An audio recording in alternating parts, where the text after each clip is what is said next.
Alô, alô, meninas! Aqui é a doutora Érica Montalvão com o nosso podcast Mulheres de Peito.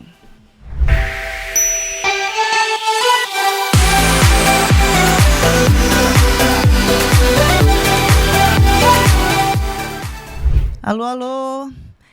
Meninas, mulheres de peito. Primeiro eu quero passar uma mensagem importante.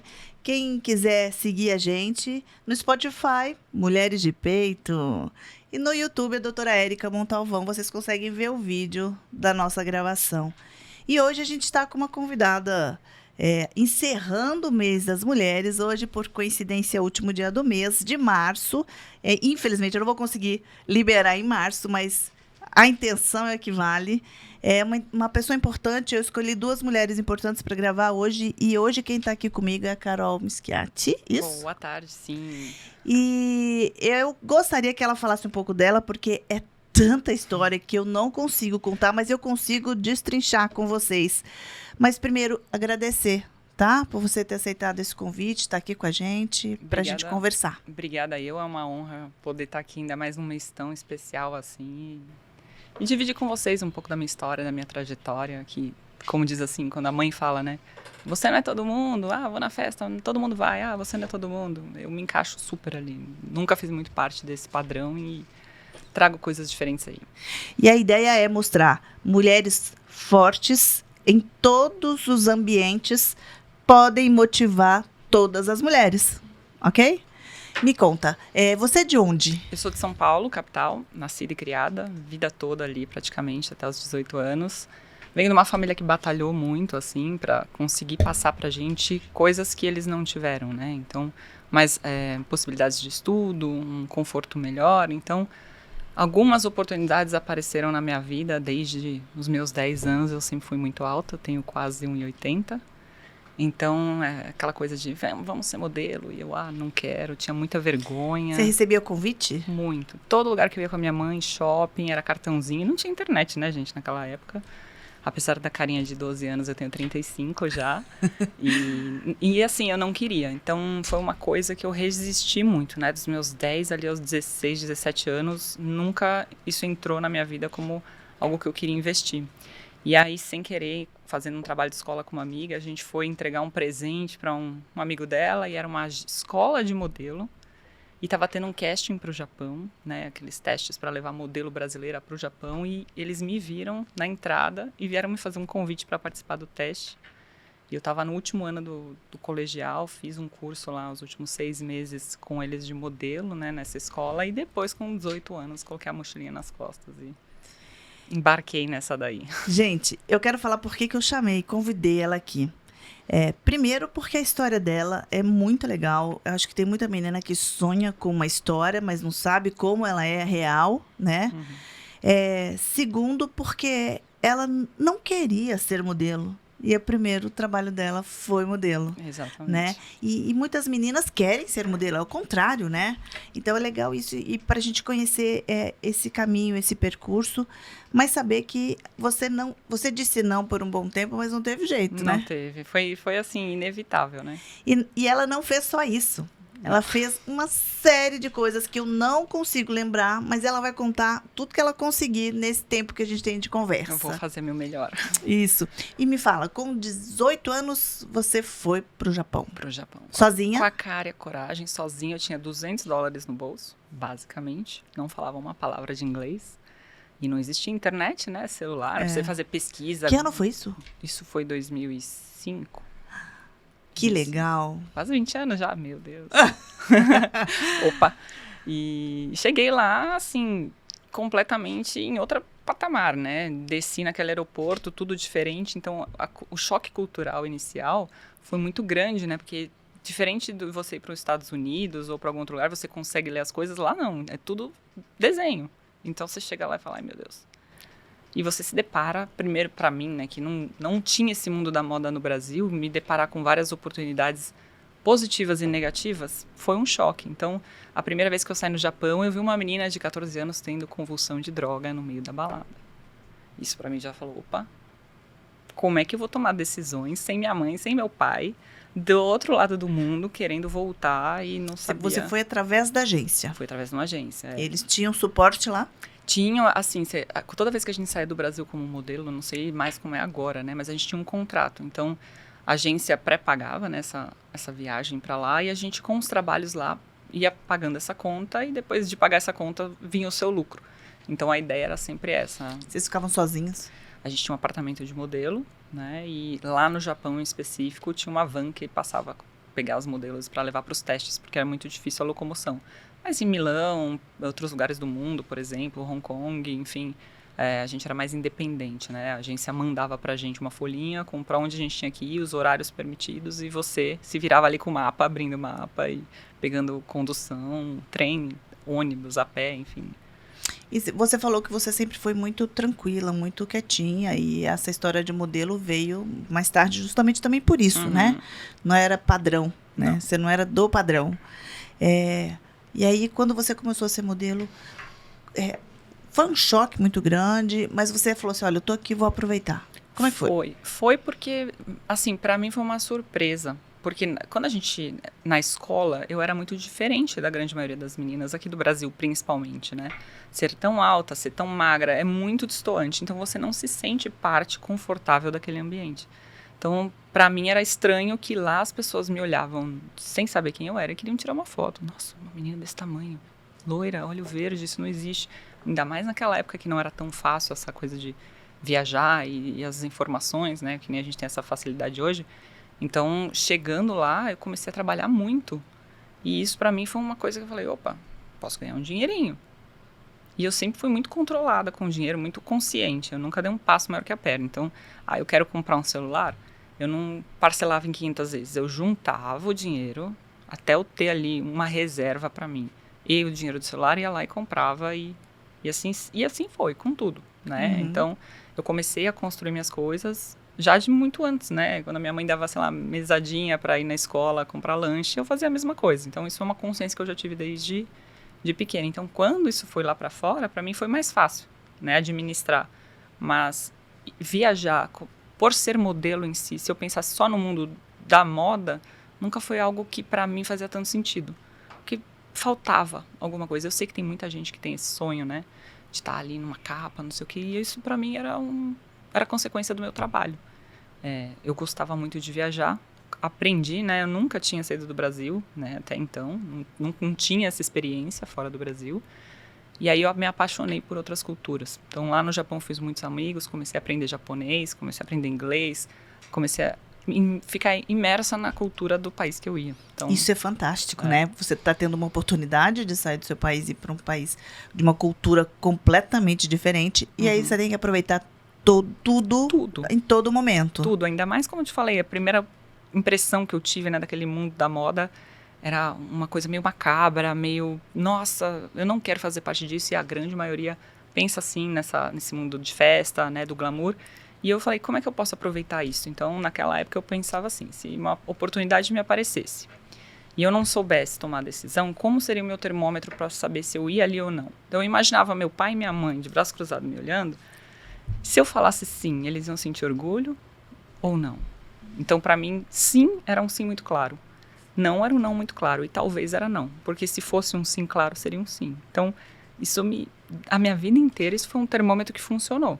Fantástico. Porque não tinha esse acesso. Eu conseguia ligar para casa uma vez por semana ou a cada 2 semanas que a gente comprava um cartãozinho internacional, você raspava lá. Dava aquele código. Ligava num número, um código de 500 números para você. Gente, acho que as pessoas nem sabem o que é isso, né? Então, era um mundo completamente diferente, ainda mais na Ásia, com diferença de fuso horário e tudo mais, né? E me fala uma coisa, por exemplo, eu estou perguntando de coisas práticas e rotineiras, porque acho que é interessante para quem está pensando em entrar, né, nessa área, ou está tendo oportunidade nesse exato momento, né? Alimentação, vocês moravam juntas, como é que era essa rotina? Que é muito curioso, para a gente que não é dessa área, fica imaginando, né, como seria. Naquela época, acho que as coisas eram muito diferentes de agora, né? Assim, sempre existiram muitas brasileiras do lado de fora, né? Então, eles faziam, às vezes, um apartamento com mais brasileira, outro com mais americana, não sei, gringas em geral, muita russa também, pessoal da Austrália. Então, eu sempre pedia para não morar no apartamento das brasileiras. Essa era uma característica minha, assim, que eu tentava aproveitar. Então, já Sim. vou estar aqui, eu quero aprender inglês. Então, eu quero aprender alguma coisa. Óbvio que eu tive alguns apartamentos, alguns lugares que morava, assim, com meninas. E era muito tranquilo. A gente teve uma amizade super legal. Pessoas que eu levo até hoje na minha vida. E outros que você, às vezes, tá com uma gringa ou uma brasileira e não dá certo. E é pau. E, tipo, alguém pegou sua comida na geladeira. Aquela guerra, tipo, de coisa de irmão, né? Então, ainda mais todo mundo, vamos dizer, quebrado ali, tentando uma oportunidade. Então, essa convivência, eu acho que é a mesma coisa que o pessoal vive hoje em república de escola, né? De faculdade, enfim. Só que tá mais perto. Só que é diferente, né? Então, assim, aqui você consegue ir pra casa da mãe, lavar roupa. Lá não, é tudo, opa.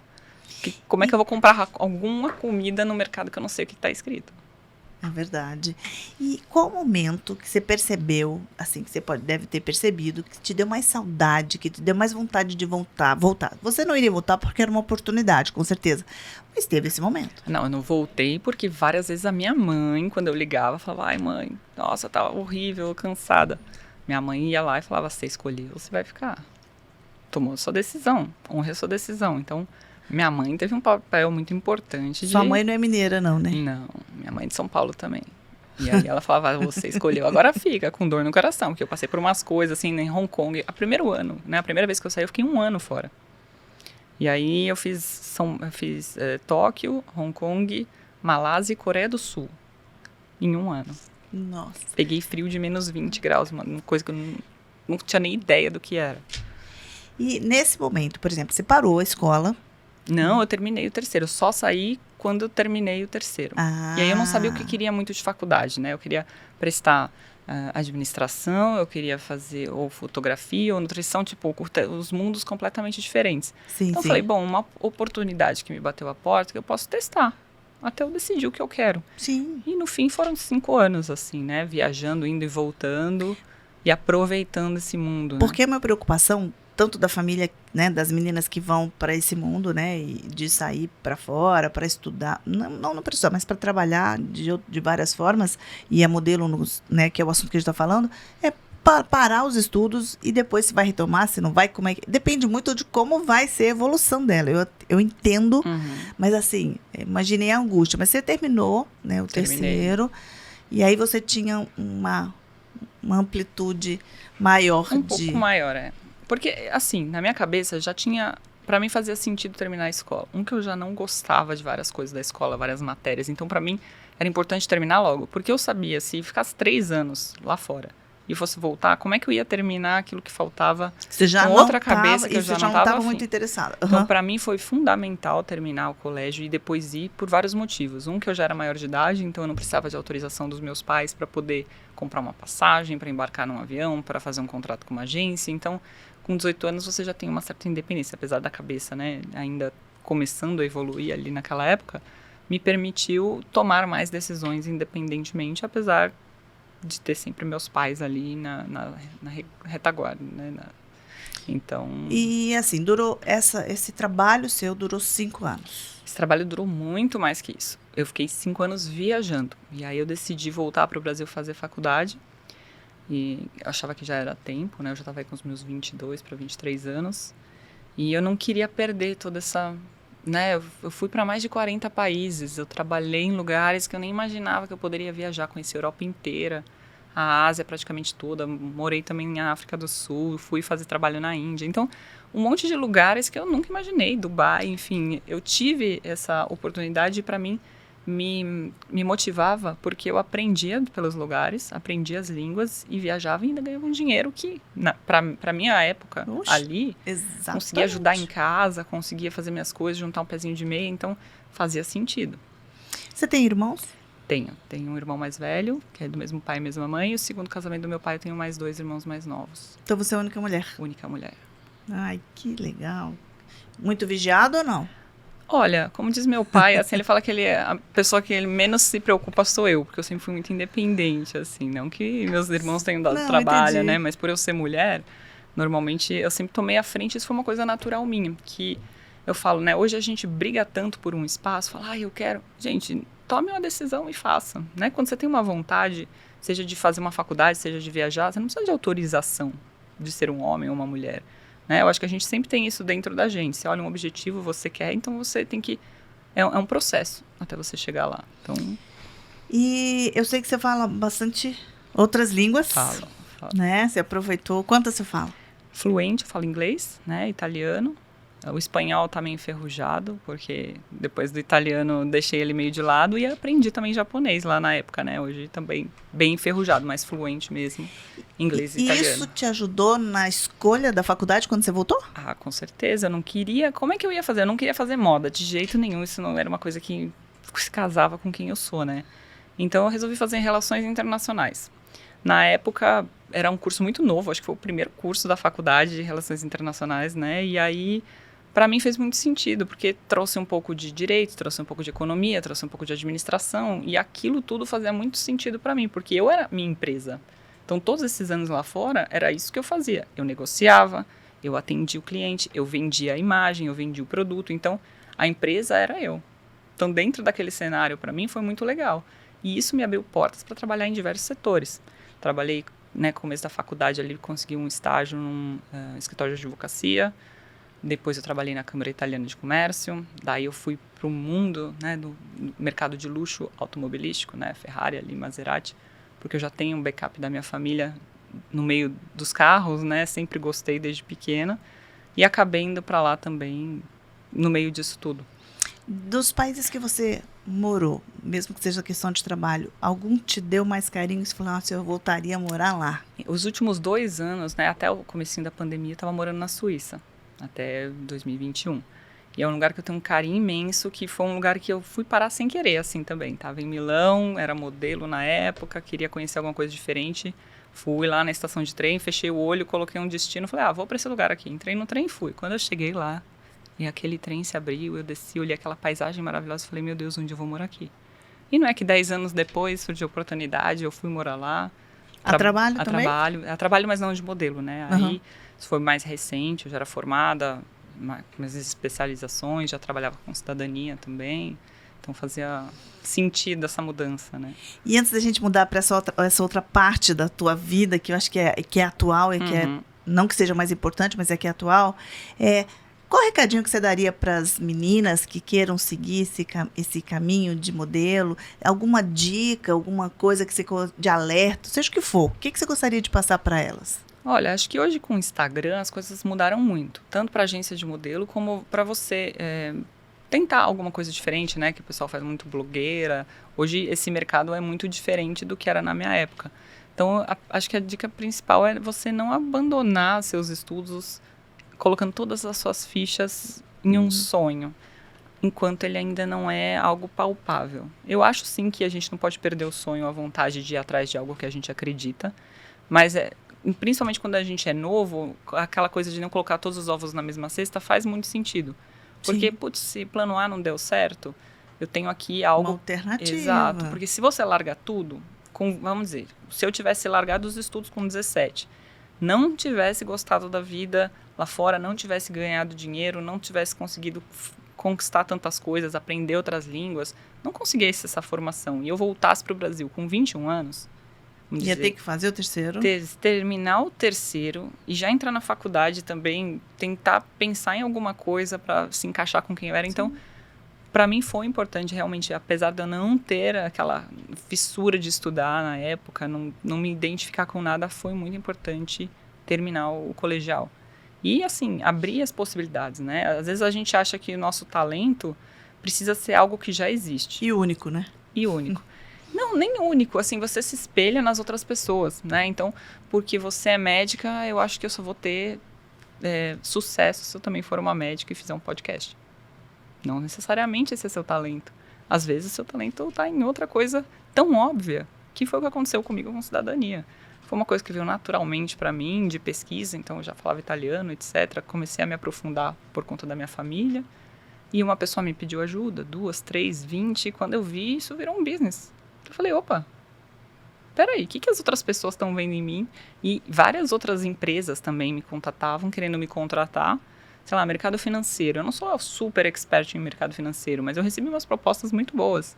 Não, mas aí a gente começa a oferecer um novo departamento aqui dentro da empresa para oferecer cidadania. Eu falei, olha, 1, 2 opções, né, tipo, de oportunidade de trabalho. E no fim eu olhei e falei assim, opa, tô deixando perder alguma coisa. O que as outras pessoas estão vendo em mim que eu não consigo enxergar?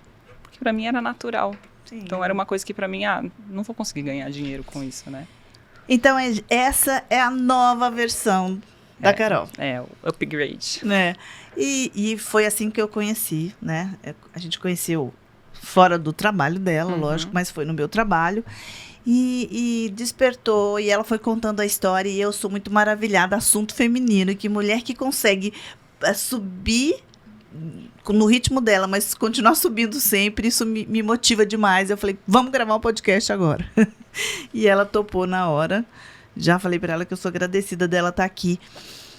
E me conta a sua nova jornada. A nova jornada partiu ali de 2017, que ainda que eu estava no Brasil, um pouco infeliz com o meu trabalho, no fim de algumas coisas na minha vida. Então, em 2018, eu mergulhei nessa ideia de tentar entender como funcionava a cidadania, porque eu procurei algumas empresas para tentar encontrar sobre as minhas raízes, encontrar os documentos, né, da parte italiana da minha família, e metade me passava um orçamento surreal, e a outra metade falava, é impossível. Essa palavrinha, para mim, impossível, ela martela na minha cabeça, falando assim, será? Eu falei, bom, se é impossível, eu vou descobrir, né? Porque eu já falei italiano, fiz formada em relações internacionais. Se for realmente impossível, a gente vai descobrir. Vamos descobrir. E aí eu estudei, fiz um curso, passei ali bastante tempo me dedicando a entender leis da Itália, formas de pesquisa sobre família, enfim, como juntar as informações, né? Fala como virar o FBI da árvore genealógica. E isso foi muito legal, porque minha prima me ajudou, a gente começou a reunir as informações de toda a família, enfim, 40 dias, coisa que tinha gente na minha família 10 anos buscando, eu consegui reunir tudo. E aí eu falei, opa, vou reconhecer minha cidadania, vou arrumar minha mala, vou pra Itália, e foi essa maluquice. Assim. Você reúne esses dados, você reuniu seus dados aqui? Reuni tudo aqui, juntei os documentos, organizei, traduzi, apostilei, e na época eu coloquei uma mochilinha e fui pra Itália. Já que eu falava italiano, conhecia todo o processo lá, e depois de reconhecer a minha cidadania, eu fui pra Milão, né, minha ideia era só ir pra passar umas férias e depois voltar. Só que em Milão eu mandei um currículo, uma empresa já me chamou para uma entrevista, na mesma semana me contrataram, isso tudo lá na Suíça, e isso foi 2019 até 2021, que eu fui contratada numa empresa para dar essa assessoria, criar um novo departamento de cidadania. Então eu analisava os documentos dos clientes, mostrava todo o caminho, montava o processo e a gente organizava isso de forma judicial na Itália, que é o que eu faço hoje, né? Minha consultoria partiu daí também, desse conhecimento desde 2017 estudando sobre isso, né? E quando eu voltei para o Brasil, na verdade eu peguei toda a pandemia lá na Suíça. Então a Suíça já é um país de pessoas mais frias, mais reservadas, né? Não é, opa, Dia das Mães, vem aqui em casa, você vai almoçar com a minha mãe. Não, é minha mãe. Como é que eu vou convidar você para almoço de Dia das Mães na casa da minha mãe? Não é assim. Então, muitos momentos eu ficava mais sozinha, mas nunca foi um problema. Acho que depois de tantos anos viajando, você se acostuma, né? E é até difícil, porque a gente começa a criar aquela casca em volta da gente, que as pessoas vão se aproximar e falar, não, tá tão confortável aqui. Zona de conforto. Zona de conforto totalmente, né? Então, com a pandemia, algumas coisas mudaram. E, bom, aonde entra essa história do carro na sua vida? Minha família tem loja de carro aqui na região desde 2006. Ponto 1 Veículos, a gente está ali no Dom Pedro, né? Enfim, meu pai e meu irmão começaram ali a empresa com um tio meu. Na verdade, isso começou em São Paulo, depois meu irmão mudou para São José. Meu pai já mora aqui em São José há 30 anos, mais ou menos. Que legal. Ele trabalhava na Kodak. Quando a Kodak mudou para São José, ele veio junto, né? Ele e minha mãe já eram separados desde que eu tinha 5 anos, então sempre fui acostumada a ter essas duas famílias, né? Muito próximas, me dou bem com todo mundo. E meu irmão já estava para cá há uns bons anos, né? E a loja aqui em São José começou em 2006. Então, todos esses anos eles trabalharam para cá e eu nunca fui muito presente aqui nesse sentido, né? Porque minha vida era em São Paulo, eu estava viajando, eu estava trabalhando com o mercado financeiro, ou lá na Ferrari, ou enfim, em alguma coisa pelo mundo.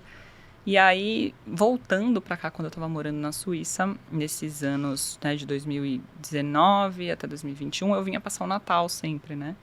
E de 2020 para 2021, foi o pós-Covid, eu vim passar o Natal. E quando eu voltei para a Suíça, eu peguei Covid praticamente no avião. Cheguei lá numa segunda, na quarta-feira eu já comecei a passar mal e sozinha. sozinha, e aquilo falou pra mim, putz, eu já passei 6 meses aqui parecendo uma bola Wilson, isolada dentro do apartamento de 40 metros, na Covid, aquela confusão de caminhão com gente morta na Itália, toda hora na televisão, Sim. assustador. Eu falei, putz, se algo acontecer comigo, ninguém vai poder vir, e eu também não vou poder ir. E aí, nesse momento, meu pai também já estava mais afastado, porque é fumante desde muito cedo, então essa coisa de estar presente, ninguém sabia muito bem o que era o vírus, então ficou pesado para o meu irmão fazer toda a administração sozinho, né? Meu irmão faz mais a parte de compra e venda, né? O comercial, assim. Então a parte administrativa ficou meio largada ali naquele momento. Então eu falei, putz, já estava lá há um tempo fazendo a mesma coisa, não via a possibilidade de crescimento, já tinha tentado algumas vezes, né, criar coisas diferentes. Eu sou uma pessoa que gosta de evolução, o negócio de ficar paradinho ali na água parada não é comigo. Quando eu começo a dominar o assunto, eu quero mais, né? Sou bem ambiciosa nesse sentido de sempre buscar evolução. Putz, já fiz tudo que eu pude aqui, então vou mudar. Então vou para outro lugar. Não sou uma árvore, né?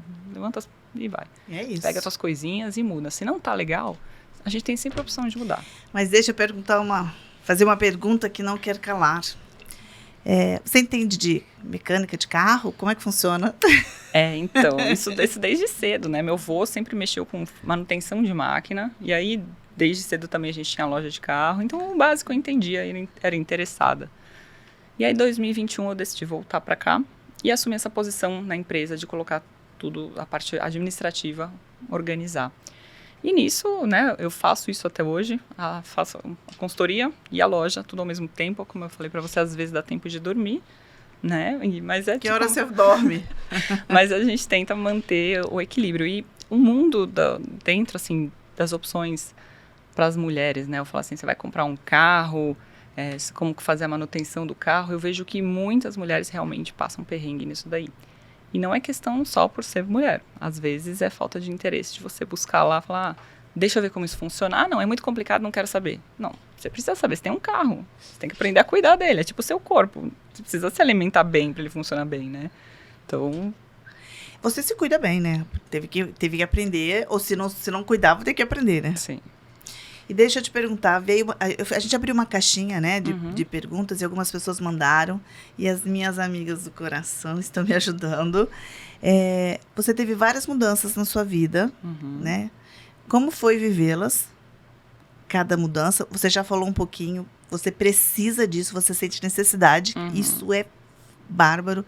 E quem consegue chegar, na minha opinião, chegar nesse estágio de perceber que agora é hora de virar a chavinha e vou porque vai dar certo, eu acho que é um tipo de felicidade, que felicidade são momentos que a gente consegue, você conseguiu super cedo. Tem gente que demora para entender isso, né? Se você teve como foi viver essas mudanças, e cada mudança, se teve algum choque de adaptação, o que foi pior? Olha, eu acho que eu sempre me lidei muito bem com mudança. Isso para mim acho que é uma coisa minha. Não sei se todas as pessoas têm isso no corpo. Então, às vezes... pode ser que para você a mudança seja uma coisa muito dolorosa, né? A gente estava até brincando aqui, putz, se a zona de conforto fosse tão boa, a gente ficava lá dentro do útero da nossa mãe, entendeu? Lá no quentinho, né? O que vai ter do lado de fora? Então eu sempre acho que por ir para fora muito cedo e ter que encarar essas coisas e não ter o celular ou assim para ver como vai ser antes, não tinha esse spoiler, né? De vou ver para onde eu vou. Não, você ia e o que acontecesse aconteceu e você tinha que lidar com aquilo. Então, as mudanças, eu acho que, para mim... Para você foi mais tranquilo, né? Pelo que eu estou escutando você falar. Foi. Não que não tenham sido dolorosas, mas eu encarava isso como, putz, estou passando por isso, então tirei o band-aid. Então, daqui para frente, só vou subir. Então, vamos pro próximo. Porque, assim, você viveu mundos... moda, eu também acho que é um mundo masculino. Você deve saber. Carro. E o que você está fazendo agora é um mundo... Teoricamente, a gente acredita que os homens estão mais infiltrados que a gente. Sim. Né? Como é que você viveu essa... Porque seu mundo, você teve que viver e competir, eu não acho legal essa palavra, mas teve que... Me posicionar. Exatamente, no mundo masculino, em setores masculinos, né? Sim. Como que você lidou com isso, né? Eu acho que o estereótipo no Brasil, principalmente de mulher, você é alta, você é loira, então o pessoal já tem um preconceito de que você só conquistou as coisas porque você teve uma facilidade. Ou porque você deu liberdades para alguém, ou porque alguém te indicou, não por você ser inteligente o bastante para conquistar aquilo que está na sua frente. Então, principalmente em ambientes de mercado né, financeiro, mundo dos carros, sempre foi mais a presença masculina. Então, eu comecei a aproveitar da minha fraqueza como uma forma de me apoiar. Então, todo mundo, putz, você vai numa reunião, aí está um sorrisinho que o cliente vai fazer, né, vai fechar com você. Então, isso sempre foi uma coisa de segundo as intenções, o pessoal falava nesse sentido, né? Eu falei, bom, de qualquer forma, eu não vou mudar quem eu sou. E eu vou ter que ir numa reunião. Então, se sorrir para o cliente vai fazer ele ter mais confiança naquilo que eu estou provando para ele que eu sou capaz de fazer, por que eu não vou sorrir? Eu acho que você sofre até mais um pouco, né? É. Porque você tem que provar que você é capaz do que você é capaz, o que é pior, né? Põe em xeque a sua inteligência, assim, né? Não que eu saiba tudo, ou que eu seja, né? Mas olha, teve um estudo, eu gosto de ler um pouquinho sobre isso, porque eu tento trazer essas informações dentro da área de saúde, dentro da área de evolução feminina, que as mulheres, quando são contratadas para uma vaga, os homens são contratados pelo potencial que eles podem evoluir. As mulheres, pelos que elas já fizeram, que eles não esperam. Então, quer dizer, se você chegar sem experiência nenhuma, é o homem que vai conseguir essa vaga. Então, você já chega, né? Com um pezinho atrás, né? Então, assim, e você ainda teve que provar que isso não tem nada a ver com a sua competência. Não, nunca teve para mulher nenhuma. Eu acho que a grande diferença hoje das mulheres se destacarem tanto, que, né, a gente tem um ambiente hoje que as mulheres se destacam mais porque elas estão mais presentes. A mulher quer sair de casa, a mulher quer trabalhar. É uma opção. Se você quer ficar em casa também, gente, não é um problema. Tem o homem que quer ficar em casa, não é porque você é homem que você é mulher. Sim. Só que existem características muito diferentes de homem e mulher. Homem é a força. Então, o homem vai olhar ali, ele vai que nem um touro naquela direção. A mulher é multitask. A gente faz 1001 coisas ao mesmo tempo. Você atende o telefone, você escreve o que a pessoa está falando, você tira um documento e você está escutando o que o outro está falando lá atrás, já respondeu o e-mail. Então, a gente consegue fazer tanta coisa ao mesmo tempo que o homem não tem essa capacidade. Não estou falando que todos, mas a grande maioria, você falar para ele fazer uma coisa, ele vai passar por 200 coisas que ele já podia resolver e ele não vai conseguir. Enquanto a mulher, às vezes, se ela é inteligente para usar isso a favor dela, ela vai resolvendo. Vai resolvendo. Tudo. Isso se torna as mulheres, vamos dizer assim, mais notáveis, né? Fora a inteligência, a capacidade delas irem atrás, de se mostrar ali também, né? Que eu falo que não é só você querer. A gente tem que... É sorte, o pessoal fala, mas é sorte. Sorte é o preparo, encontrando a oportunidade. Então, é sempre assim. E pode ser mais difícil para umas, menos para outras, mas... se você tem um foco e acredita na sua potência, não tem jeito de não dar certo, né? Eu falo isso sempre. Isso vale para a saúde. A gente tem que acreditar que a gente pode ter saúde também, certeza, né? E deixa eu fazer uma pergunta para a gente alinhar. Dentro do que você está trabalhando agora, cidadania, você teve alguma dificuldade? Tenho várias, né? Assim, em todos os setores, tanto na loja, né? Mundo de carros, assim, hoje eu estou muito mais consolidada ali, domino, mas para aprender é muita burocracia, é muita coisa, e trabalhar com família também não é fácil, né, porque você é sempre menor, né, meu irmão mais velho, meu pai, então eu venho com uma experiência de mundo muito diferente do que eles têm de experiência aqui. Sim. Então, às vezes, isso dá uns choques também, então a gente tem que conversar, não que um dê arranca-rabo, né, de qualquer jeito, e com a consultoria é uma coisa muito recente, né, assim, que tem virado, mas tem muito cliente, o pessoal procura porque sabe que é um trabalho sério. A gente começou, a Isabela também é a minha sócia, ela mora lá na França, eu fiz a cidadania, ajudei ela a fazer a cidadania lá atrás, e aí ela começou a estudar também genealogia, né, na época, se tornou uma pesquisadora assim incrível, eu falo que ela é o meu FBI, que a legal. gente faz várias pesquisas juntas, eu fico mais focada na parte comercial, né, e analisar os casos, ver se está tudo certinho, ela fica mais focada em pesquisas, principalmente quando a pessoa não sabe se tem essa descendência, né? Chega lá só com as certidões próprias dos pais, a gente consegue explorar toda essa árvore genealógica.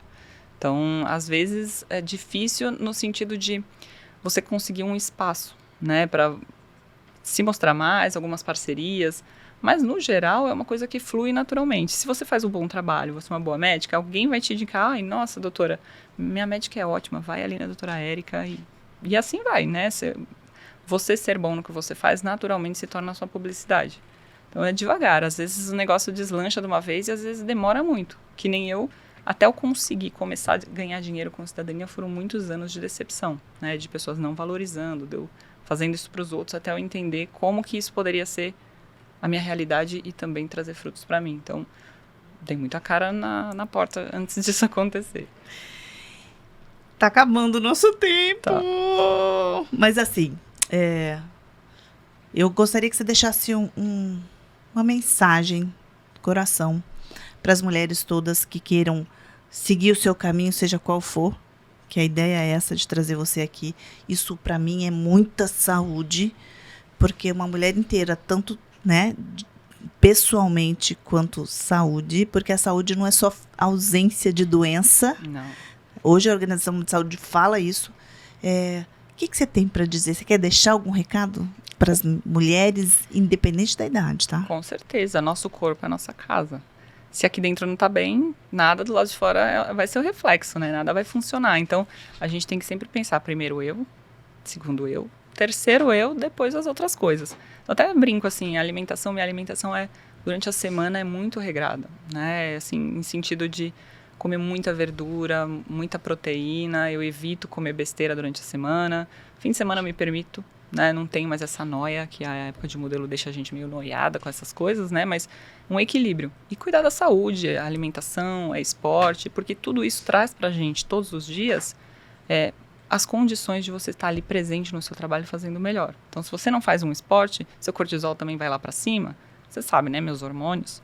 Enfim, a gente tem que cuidar, porque às vezes a gente não, pelo lado de fora você não vê, mas fazendo um exame de sangue você fala, putz, olha o colesterol lá em cima, olha as vitaminas lá embaixo, vitamina D, enfim, faz muita diferença, assim, com disposição, cuidar, não só a alimentação e o esporte, mas fazer as devidas check-ups anuais, né? Muito obrigada pelo seu carinho, seu tempo aqui comigo. Espero que a gente possa motivar, né, e plantar uma sementinha nessas mulheres que queiram fazer diferente e fazer a diferença. Com certeza. Muito obrigada pelo convite. Adorei. Uma honra para mim estar aqui. E estou super à disposição. Se alguém também quiser conversar, chama lá no Instagram. A gente tá... Todos os links estão lá. Ótimo. Beijo.